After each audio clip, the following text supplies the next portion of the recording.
میں خدا کو حاضر ناظر جان کے آپ کو کہتا ہوں کہ گالی سے آغاز ہوا اس جملے کا، اور پھر اگلا جملہ اس نے کہا کہ یہ بھی جواد احمد کی طرح ذلیل ہوگا۔ میرے پاس کوئی ثبوت نہیں ہے کہ میں یہ ثابت کر سکوں کہ اس نے مجھے گالی دی، اور اس کے پاس بھی کوئی ثبوت نہیں ہے کہ وہ یہ ثابت کر سکے کہ اس نے نہیں دی، تو پھر ہم اس ڈیبیٹ میں نہیں الجھتے، ہم اس پر بات کر لیتے ہیں کہ جو بات اس نے تسلیم کی ہے، اور وہ بات یہ کہ اس نے یہ کامنٹ پاس کیا اور اس نے مانا کہ میں نے اپنے کولیگ سے یہ بات کی، لیکن کولیگ سے اتنی لاؤڈ یہ بات کی اور دانستاً یہ بات کی کہ سب لوگوں نے اس کو سنا، تبھی تو مجھے پتا چلا، تبھی تو میں نے اس سے کہا کہ بھائی جان آپ نے یہ کیا بات کی ہے۔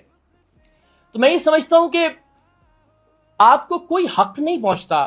کہ آپ اگر ایک لیڈر کے فالوور ہیں، کسی نے کہا جی آپ کو کیسے پتا لگا کہ وہ عمران خان صاحب کے فالوور ہیں، تو آپ میں سے جس کسی کا اس شخص سے کبھی رابطہ ہو، کسی بھی طرح سے، آج کل کسی بھی وقت میں، قرآن مجید پہ ہاتھ رکھوا کے اس سے بات پوچھیے گا کہ اقرار الحسن جب آپ کے پاس آئے،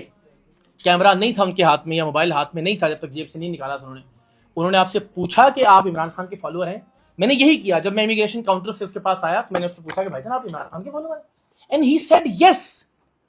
اس کے بعد میں نے کیمرہ نکالا اور اس کو انکاؤنٹر کرنا شروع کیا کہ آپ کو یہ حق نہیں پہنچتا کہ آپ ایک پولیٹیکل لیڈر کے فالوور ہو کے کسی بھی دوسری سیاسی نظریات رکھنے والے شخص کو اس کی فیملی کی موجودگی میں اس طرح کے ریمارکس دیں۔ لوگوں نے کہا جی آپ نے اس بات کا برا منایا کہ آپ کو جواد احمد سے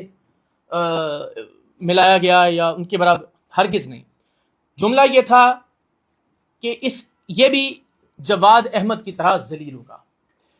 اگین، جواد احمد میرے لیے عمران خان سے 1 کروڑ گنا زیادہ قابل احترام اور زیادہ قابل عزت انسان ہے۔